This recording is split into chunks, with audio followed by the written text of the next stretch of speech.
दोस्तों नमस्कार। दोस्तों ये चेतने का वक्त है। चेत जाइए, जाग जाइए, इस देश के हालात को समझ लीजिए, अन्यथा ये देश अंधेरी गुफा में चला जाएगा और उसके बाद आपके पास कोई विकल्प ही नहीं बचेगा कि आप उस अंधेरी गुफा से बाहर निकले तो कैसे निकले।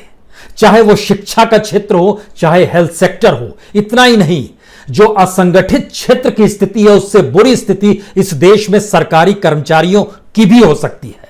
उनको देने के लिए वेतन सरकारों के पास नहीं बचेगा, कोई कर्ज नहीं देगा, रिजर्व बैंक नोट छापने की स्थिति में नहीं रहेगा। अंतर्राष्ट्रीय तौर पर आईएमएफ और वर्ल्ड बैंक जो लोन देते हैं उसका इंटरेस्ट रेट इतना बढ़ा देंगे या फिर वह अपनी पॉलिसीज को लेकर आएंगे कि उसी लाइन पे आप देश को चलाइए, तभी हम आपको पैसा देंगे।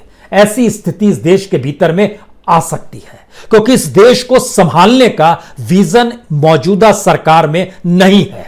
यह बेहद कड़े शब्द हो सकते हैं कि एक चुनी हुई सरकार के बारे में इस तरह का वक्तव्य दिया जा रहा हो और हम कह रहे हैं कि यह सरकार इस देश को चला पाने की स्थिति में नहीं है, क्योंकि इस वक्त जो जीडीपी के आंकड़े आए हैं वो चौंकाने वाले नहीं हैं, सबसे ज्यादा त्रासदीदायक है। 1947 आजादी के बाद से इस देश में कभी भी ऐसी आर्थिक परिस्थितियां रही ही नहीं, चाहे आजादी के तुरंत बाद पाकिस्तान को लेकर जो संघर्ष करना पड़ा हो, या फिर 1962 में चीन के साथ युद्ध हुआ हो, या फिर बांग्लादेश वार हो, इमरजेंसी हो, इकोनॉमिक क्राइसिस आया हो, या फिर स्लो डाउन आया हो 2008 में। कभी ऐसी स्थिति नहीं आई और इस स्थिति के पीछे सिर्फ महामारी नहीं है जिसको कि ईश्वरीय शक्ति का जिक्र इस देश की फाइनेंस मिनिस्टर करने से नहीं चूक रही है। यह बसला ईश्वरीय नहीं है, आप संभाल पाने की स्थिति में इस देश को नहीं है, इसीलिए यह देश धीरे धीरे अंधेरी गुफा में समाते चला जा रहा है। चेहरे पर मुस्कान, पार्लियामेंट के भीतर उत्साह, भाषण में ताजगी और मनोरम चीजों से देश के सामने खुद को प्रस्तुत करने भर से यह देश उजियारे में नहीं आएगा। जीडीपी के आंकड़े जो एनएसएन अभी तुरंत जारी किए हैं वो बताते हैं कि हमारी जीडीपी जो है 23.9% नेगेटिव में चली गई है। यानी ये श्रिंक जो हुआ है जीडीपी का, वह आजादी के बाद से पहली बार इतना है। जीडीपी का मतलब जो आप समझना चाहते हैं उसको इस रूप में भी समझ लीजिए कि पूरे साल जो भी आप सामान और जो भी सर्विस, उसकी जो पूरी वैल्यू होती है उसको जीडीपी में एक एनालिसिस किया जाता है। जैसे कोई बच्चा परीक्षा देता है तो उसकी जब मार्कशीट आती है तो पता चलता है कि वह किस सब्जेक्ट में कमजोर है। और इस क्वार्टर की यानी अप्रैल मई जून लॉकडाउन के वक्त की जीडीपी ने बताया है कि हम किसी भी सेक्टर में पॉजिटिव नहीं है। कहीं पॉजिटिव है तो वह एग्रीकल्चर सेक्टर में, जिसमें किसानों के लिए इस देश ने कभी कोई काम किया ही नहीं।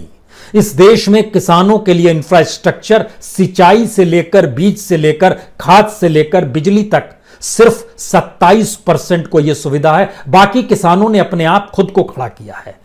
वह 3.5% ग्रोथ के साथ है, लेकिन बाकी सारे सेक्टर नेगेटिव में है और -23.9% जीडीपी अगर इन 3 सेक्टर में है, इस 3 महीने के भीतर में है, तो हमको लगता है कुछ आपको अतीत में ले चलें, जिसके बाद आप समझ पाए कि क्यों यह सरकार विजनलेस है, वो संभाल पाने की स्थिति में नहीं है। और लॉकडाउन से ठीक पहले की स्थिति या लगातार जो डाउनफॉल हो रहा है इस सरकार का इकोनॉमी को संभालने के लिए, कैसे क्राइसिस में इस देश को ले आकर उसने खड़ा कर दिया है, हर सेक्टर के लिहाज से समझिए। आज जिस जीडीपी का पहले 3 महीने जो फर्स्ट क्वार्टर जिसको कहते हैं 2020-21 का जो फाइनेंशियल ईयर में अप्रैल मई जून में, industry sector -38.1%, service sector -20.6%, manufacturing sector -39.8%, trade hotel -47%। कल्पना के परे है यह स्थिति इस देश के भीतर में आ गई। हमको लगता है कि आज आपको आजादी के समय से ही ले जाए।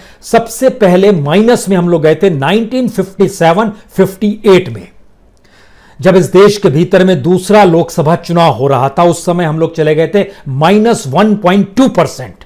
यह जीडीपी की नेगेटिविटी थी 1957 में।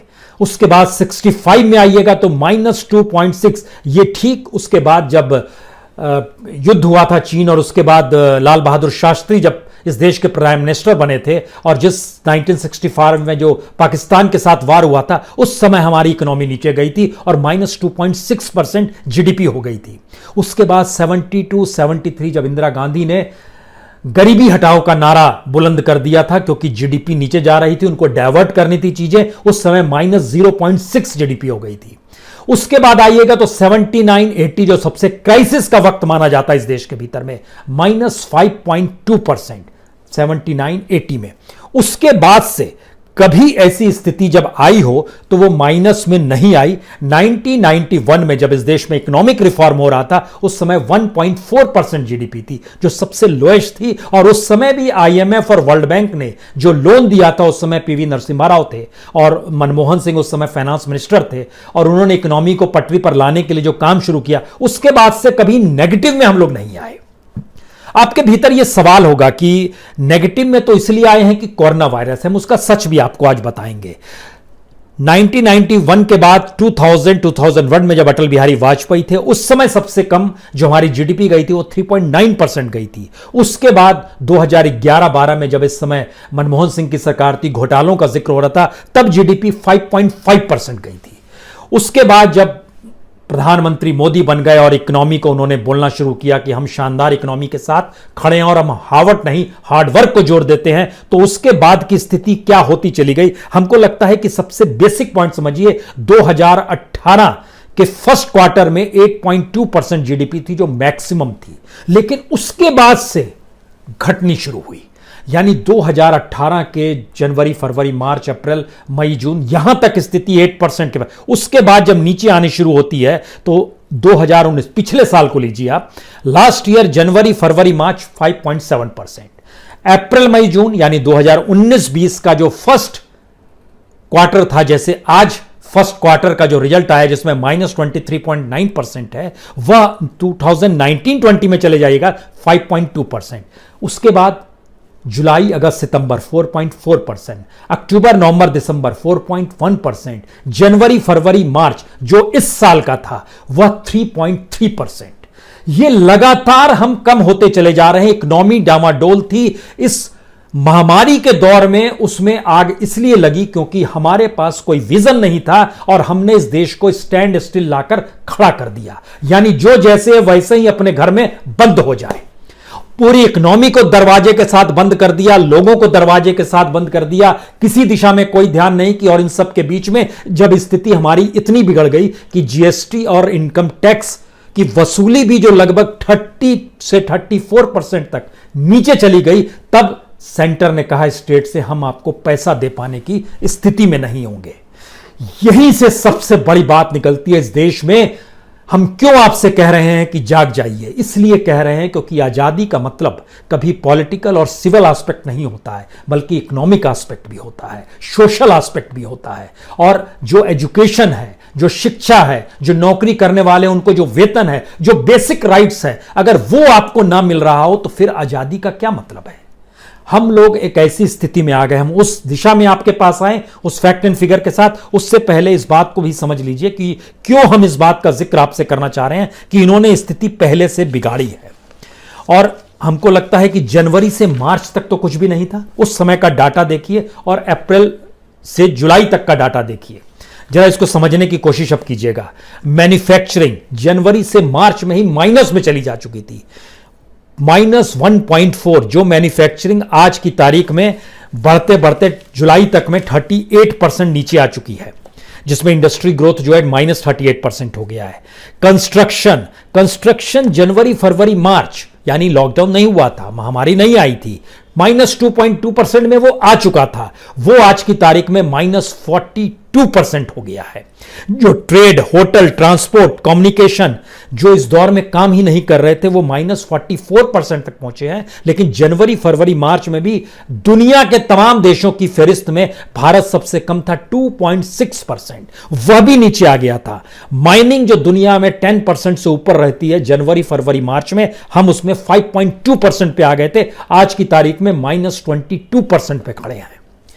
किसी भी सेक्टर का जिक्र करेंगे, फाइनेंस, रियल एस्टेट का जिक्र करेंगे, तो जनवरी, फरवरी, मार्च में 2.4% पे आ गए थे, जो कि एवरेज दुनिया के तमाम देशों में 8% से ज्यादा है रहा। हम आज -9% हैं, यानी दुनिया के तमाम देशों की तुलना में हम बहुत पीछे हैं। हम कोई संभाल पाने की स्थिति में नहीं है, क्योंकि हमने जो निर्णय लिए वो लोगों को स्टैंड स्टिल कर दिए। और यहीं से ये सबसे बड़ा सवाल निकला कि जब हमारी जीडीपी इतनी श्रिंक कर जाएगी, और जब भी जीडीपी श्रिंक करती है तो उसका मतलब बहुत साफ होता है कि साल भर होने वाले जो भी सामान होते हैं, जो भी सेवा होती है, उनकी कुल वैल्यू को जीडीपी से जोड़ा जाता है। इसको अब इस रूप में समझिए कि हमारे यहां धीरे धीरे लोग पैसा नहीं निकालेंगे, यानी सामान जो खरीदना चाहता है वो नहीं खरीदेगा, जो एक्सपेंडिचर है लोगों का कम होने लगेगा, जो सारी चीज इन्वेस्टमेंट हो रही है वो धीरे धीरे और कम होने लगेगी। यानी स्थिति सीधे सीधे बैंकों तक भी पहुंचेगी, रिजर्व बैंक तक भी पहुंचेगी। और रिजर्व बैंक को संभाले हुए जो गवर्नर है वो लगातार जब इस बात का जिक्र करते हैं कि दरअसल आरबीआई के पास अभी भी हथियार है, तो कौन सा हथियार है, ये एक बड़ा सवाल इसलिए है क्योंकि जब इस देश की सरकार ने इस बात का जिक्र किया कि आप राज्यों से कहा हम पैसा आपको जीएसटी का नहीं दे पाएंगे, आप रिजर्व बैंक से पैसा लीजिए, तो हमें लगा कि आज आपको यह भी जानना चाहिए राज्यों के ऊपर जो बोझ है, किसी भी राज्य को ले लीजिए, आप रैंडमली अगर किसी भी राज्य को चुनना चाहते हैं तो जैसे आप उत्तर प्रदेश चुनिए, सबसे बड़ा राज्य है। उत्तर प्रदेश में इस बार का जो बजट आया और आज जो स्थिति है जरा इसको समझिए। उत्तर प्रदेश के ऊपर लगभग उसकी जीडीपी का 28.8% उस पर कर्ज है, और जब इस साल का बजट रखा जा रहा था तो उसके खाते में -53,195 करोड़ यानी 53,195 करोड़ वो पहले ही खर्च कर चुका था। बजट आने से पहले तो नेगेटिव में चल रहा था। उसने जो पूरा रेवेन्यू जोड़ के बताया कि हमारे पास इस साल इतना पैसा आएगा, उसने बोला हमारे पास पैसा आएगा 4,25,000 करोड़, और एक्सपेंसेस जो उसने दिखाए अपने तौर पर वो दिखा दिया 5,13,000 करोड़ का, यानी एक्सपेंसेस जो थे वह भी लगभग 90,000 करोड़ रुपए ज्यादा बजट में ही जिक्र था। और इस बीच में जब यह शुरुआत हुई, लॉकडाउन की स्थिति शुरू हुई, उसका रेवेन्यू जो 4,25,000 करोड़ का उसने बजट में दिखाया है वह घट के 3 लाख करोड़ से भी नीचे जा रहा है। कहां से पैसा आएगा? एक्सपेंस कम कर पाने की स्थिति में नहीं है, क्योंकि एक्सपेंडिचर सरकार के हों या फिर इस महामारी से लड़ने के लिए लगभग 13% एक्सपेंडिचर सरकार का खर्च हुआ है, वह भी एक्सपेंडिचर कहां से पैसा आएगा? कोई रेवेन्यू का स्टाइल ही नहीं है। इसीलिए इस सरकार को लेकर आपको सोचना होगा आप क्या करना है, क्योंकि यह अंधेरी गुफा में आपको ले जा चुकी है, आपको उससे बाहर निकलना है। इसके बाद देखिए बिहार में लगभग 30% कर्ज है जीडीपी का। बिहार की जीडीपी जो होगी उसका 30% वो कर्ज में डूबी हुई है, और इस बार जब बजट रखा गया तो 20,374 करोड़ रुपए माइनस थे, उसके पास नेगेटिव थे, और उसने अपना रेवेन्यू दिखलाया कि हम 1,84,000 करोड़ रुपए हम रेवेन्यू लेकर आएंगे, लेकिन एक्सपेंडिचर जब दिखाया तो उसमें था कि 2,11,000 करोड़ रुपए एक्सपेंडिचर हो जाएगा, यानी फिर नेगेटिव में आप चले जाएंगे। यानी वित्तीय घाटा लगातार बढ़ रहा है। वित्तीय घाटे के बोझ तले राज्य तो खोखले हो जाएंगे, कंगाल हो जाएंगे। हमको लगता है एक और राज्य आपको लेना चाहिए, खास तौर से महाराष्ट्र को लीजिए। महाराष्ट्र की स्थिति में लगभग 16% उसके ऊपर कर्ज है। उसकी अपनी जीडीपी जो सबसे बड़ी जीडीपी देश के अन्य राज्यों के मुकाबले में है, उसके ऊपर जो बजट बैलेंस आया वो माइनस में लगभग 54,618 करोड़ 54,618 करोड़ माइनस पैसा था, यानी वो पहले खर्चा हो चुका है। उसके बाद इन्होंने अपना रेवेन्यू दिखलाया 3,49,000 करोड़, और जो एक्सपेंसेस दिखाए वो 4,34,000 करोड़। जितना आ रहा है उससे ज्यादा खर्च करने की स्थिति में ये बजट में ही आ रहे हैं। वित्तीय घाटा बढ़ रहा है। इस दौर में हर साल ये होता था, इससे इनकार नहीं है, लेकिन इस बार रेवेन्यू जो था उस रेवेन्यू में ही बड़ी तादाद में पैसे की कमी आ गई, और जो रेवेन्यू आ भी रहा था छिटपुट, उसको सेंटर ने कहा हम जीएसटी देने की स्थिति में नहीं है। यह कल्पना के परे है। इसके बाद क्या स्थिति इस देश के भीतर के राज्यों की बनने वाली है। हमको लगता है पंजाब राज्य भी ले लीजिए, आपके दिमाग में होगा कि एग्रीकल्चर स्टेट है।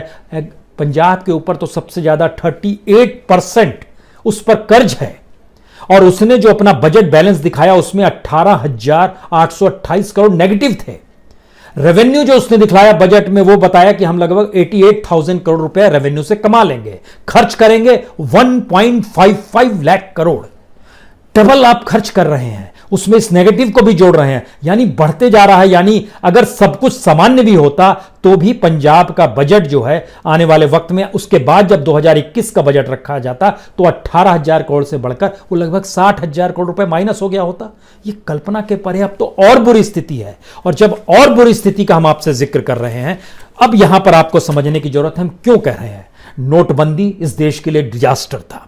इकोनॉमी को कैसे संभालना है, आप बिल्कुल त्रासदीदायक स्थिति में ले आए, क्योंकि जीएसटी आपने एक लिहाज से मेस कर दिया पूरे देश के भीतर में, जो व्यापारी जिस भी तौर पे काम कर रहा था। यहां एक चीज और समझिए, जीएसटी और नोटबंदी ने इस देश के असंगठित क्षेत्र, अनऑर्गेनाइज सेक्टर, जिसमें कि लगभग इस देश के 90 से 94% लोग नौकरी पेशा करते हैं, उनके पास काम ही नहीं बचा। उनको पूरा तबाह कर दिया। अनऑर्गेनाइज सेक्टर आपने पूरा तबाह कर दिया। ऑर्गेनाइज सेक्टर में आपको सोशल सिक्योरिटी मिलती है, वेतन मिलता है, पीएफ कटता है, पेंशन मिलता है, ये सारी चीज ऑर्गेनाइज सेक्टर में। अनऑर्गेनाइज में ऐसा कुछ भी नहीं है। यहां पर आपको यह भी समझना होगा कि ये जो आज डाटा आया है -23.9%, ये ऑर्गेनाइज सेक्टर का है। अनऑर्गेनाइज सेक्टर का डाटा आ जाएगा तो हो सकता है ये -50 के नीचे चला जाए। यानी इस देश को कैसे चलाया जा रहा है, किस रूप में ये देश अपने तौर पर चल रहा है, कोई चला नहीं रहा है।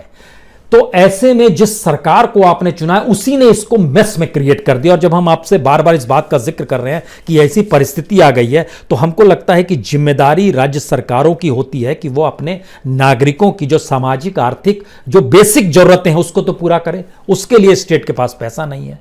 वो पैसा कल आरबीआई से लेंगे तो आरबीआई कहेगा लौटाएंगे कैसे, और ये भी कहेंगे हम आरबीआई से कैसे लौटाएंगे। छत्तीसगढ़ के मुख्यमंत्री ने आज ही लेटर लिख दिया, कहा कि भाई आप ही हमको आरबीआई से दिला दीजिए, बताइए ये क्या मतलब है, हम कहां से पैसा लेंगे। छत्तीसगढ़ भी कर्ज में डूबा हुआ राज्य है।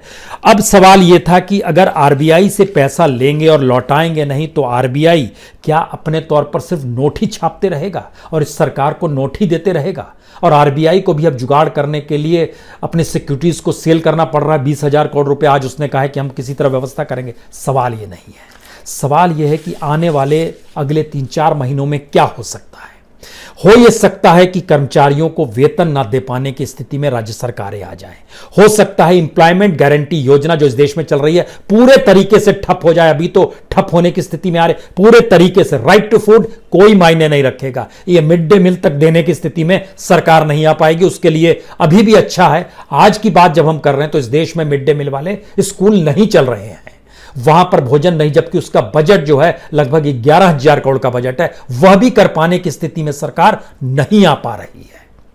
तो फिर इन जगहों से इस रूप में पैसा बचाएंगे या फिर इस देश के हवाई अड्डे को, रेल को, बंदरगाहों को सबको बेचकर पैसा कमाएंगे, बैंकों को आप सेल करके पैसा कमाएंगे, कैसे चीजों को करेंगे। आपने जितनी भी बात डिसइन्वेस्टमेंट में की थी, खरीदार नहीं मिल रहे हैं, कोई पैसा नहीं दे रहा है, तारीख दर तारीख आप बढ़ा रहे हैं, किसी तरीके से अपने आप को सांत्वना दे रहे हैं, फिर भी ये सरकार को क्यों रहना चाहिए और इसका अल्टरनेटिव हमें क्यों नहीं अब खोजना चाहिए। हम इस बात का इसलिए जिक्र कर रहे हैं क्योंकि आप लोगों से चीट कर सकते हैं। जैसे आपने कहा 20 लाख करोड़ रुपए हमने इस महामारी के दौर में एक पैकेज दिया है। यकीन जानिए ये सिर्फ ऐलान हुआ है, पैसा नहीं दिया गया है। जिस एवज में पैसा, चाहे वो एमएसएमई का ही जिक्र कर लीजिए, जहां लगभग 3 लाख करोड़ देने का जिक्र था, एमएसएमई संभाले हुए लोगों से बात कीजिए, वो खुद ही बता देंगे नहीं मिला है पैसा। और इस रूप में जितना कम पैसा दिया जा रहा है उससे चीजें संभलेंगी नहीं। यह भी एक दूसरा सच है। आप लोगों से चिट कर सकते हैं, आप चाहेंगे तो डाटा चेंज कर सकते हैं, जिस डाटा का जिक्र बार बार इस देश में होते रहा है कि आप डाटा बदल के बताते रहे खुशहाली। इस बार शायद यह डाटा इसलिए नहीं बदल पाए क्योंकि इकोनॉमी डाटा बदलने से ठीक नहीं होगी।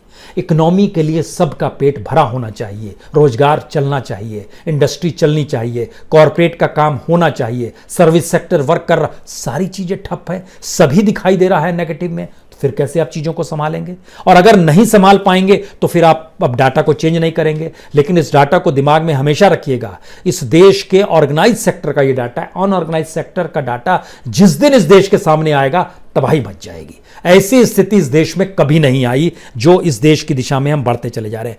यहीं से शुरुआत होती है कि हम लोग क्या एक ऐसी स्थिति में आ गए हैं जहां पर एक सवाल हम लोग उठा दें कि क्या वाकई इस सरकार ने लोगों को इकोनॉमिकली गुलाम बना लिया है क्या? हम इस शब्द का जानबूझ के आज इस्तेमाल करना चाहते हैं, क्योंकि अगर वह फूड ना दे पाए, अगर वो एजुकेशन ना दे पाए, अगर वो हेल्थ ना दे पाए, अगर वो बेसिक कम्युनिटीज भी आपको उपलब्ध ना करा पाए, और सबसे बड़ी उपलब्धि उसकी यही रहे कि वो 5 किलो अनाज हर व्यक्ति को, जो 80 करोड़ गरीब लोग हैं, उनको देने की स्थिति को ही सबसे बड़ी उपलब्धि के तौर पर अब हम लोग को भी नजर आ रहा है, यह वाकई सरकार की सबसे बड़ी उपलब्धि है। लेकिन यह भी अगर जो 9 महीने का दिया गया है उसकी भी कीमत अगर लगाते हैं तो वो 2.25 लाख करोड़ रुपए ही होता है। और इस देश का सच क्या है यह भी जानिएगा। देश किस रूप में कंगाल होते चला जा रहा है, हमको लगता है यह भी जानना चाहिए। यह इसलिए जानना चाहिए क्योंकि कितना घाटा अलग अलग सेक्टरों में किस किस रूप में हो गया है। हमको लगता है पिछले साल से ही तुलना करते हैं, मैन्युफैक्चरिंग सेक्टर में लास्ट ईयर जो ग्रोथ था उसके जरिए 6,94,993 का ग्रोथ था। वह 2020-21 में घटकर जो आ रहा है वो 4,46,000 करोड़ आ रहा है, यानी लगभग 2.5 लाख करोड़ रुपए मैन्युफैक्चरिंग सेक्टर में गायब हो गए। कंस्ट्रक्शन में 3.5 लाख करोड़ से घटकर 2,22,000 करोड़ पे आ रहे हैं, यानी लगभग 1.25 लाख करोड़ रुपए वहां पर गायब हो जाएंगे। माइनिंग के क्षेत्र में 1,04,000 करोड़ जो लास्ट ईयर था वह घटकर 44,000 करोड़ पर आ गया, यानी 60,000 करोड़ रुपए माइनिंग सेक्टर से इस बरस गायब हो जाएंगे।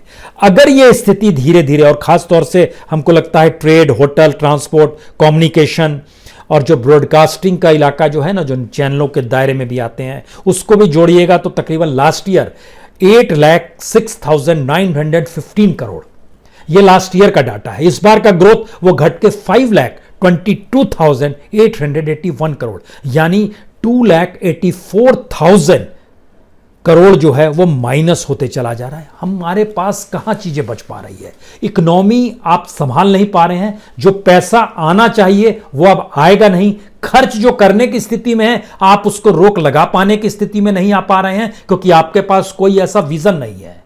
अब आप लाल बहादुर शास्त्री को याद कीजिए, जो कहते थे एक वक्त का उपवास कर लेते हैं क्योंकि अभी तो लड़ाई लड़नी है, और जय जवान जय किसान का यह यूनिटी भी हमारे देश के भीतर में मौजूदा वक्त की सरकार के कहने पर कैसे होगी, क्योंकि यह सरकार तो खुद ही रईसी में खोई हुई है।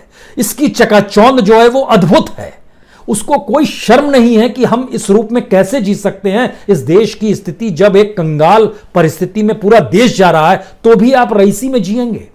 पार्लियामेंट शुरू करने वाले हैं, जो सबको पता है कि पार्लियामेंट डबल शिफ्ट की अब चलने वाली है। एक शिफ्ट में अगर चलती थी तो 2.6 लाख रुपीज उस पर खर्च होते हैं, 2,60,000 रुपए। आप कहीं भी राशनिंग नहीं कर पाते हैं, कोई आपके पास विजन नहीं आता है कि आपको जिंदगी कैसे जीनी है, इस देश को कैसे चलाना है। सारी चीजें, स्थिति लगातार आपके हाथ से निकलती जा रही है। समझने की जरूरत बहुत ज्यादा होती चली जा रही है कि आपको करना क्या है और कैसे करना है। कुछ उपाय जो बार बार इस देश के भीतर में आते हैं कि इकोनॉमी को अगर आपको संभालना है तो कम से कम डिमांड पैदा करने के लिए पैसा बांटिए। फूड ग्रेन्स जो है 5 किलो से काम नहीं चलेगा, 10 केजी देना शुरू कीजिए। एम्प्लॉयमेंट गारंटी को दुगना कर दीजिए। आप अपने तौर पर जो राज्यों को पैसा है उसको पैसा दीजिए लोगों से। कल से जो शुरू हो जाएगा कि जो ईएमआई आपको देनी थी, ये कमाल की स्थिति है। ईएमआई में आपको अब इंटरेस्ट के साथ देना है, यानी इतने दिन हम लोग स्टैंड स्टिल की स्थिति में थे, जो ईएमआई चुकानी होगी उसमें हमको पैसा देना है। और ये सरकार में फाइनेंस मिनिस्टर कहे कि ईश्वरीय सोच है ऐसी कि इस बार जो महामारी आई है, महामारी से पहले की स्थिति को देखिए। दुनिया के किसी भी देश से तुलना करना शुरू कीजिए, समझना शुरू कीजिए। किसी एक सेक्टर को उठाइए, इंपोर्ट को उठाइए या एक्सपोर्ट को उठाइए, किसी भी देश के साथ जो आपके व्यापारिक संबंध है उसको उठाइए। जब आप एनालिसिस करना शुरू करेंगे तो आप समझ जाएंगे कि 2017 के बाद से इस सरकार के हाथ से इस देश की इकोनॉमी के धागे सारे टूट चुके थे, निकल चुके थे। उसके बाद यह देश अपनी स्थितियों में जी रहा था, अपने तरीके से चल रहा था जो चीज चल रही थी। इस महामारी ने यह काम जरूर किया कि 3 महीने जब इस देश की पूरी तरह बंद कर दिया गया और उसके बाद इस देश को चलाना है तो सबकी आंखों से सारे नूर गायब हो गए हैं।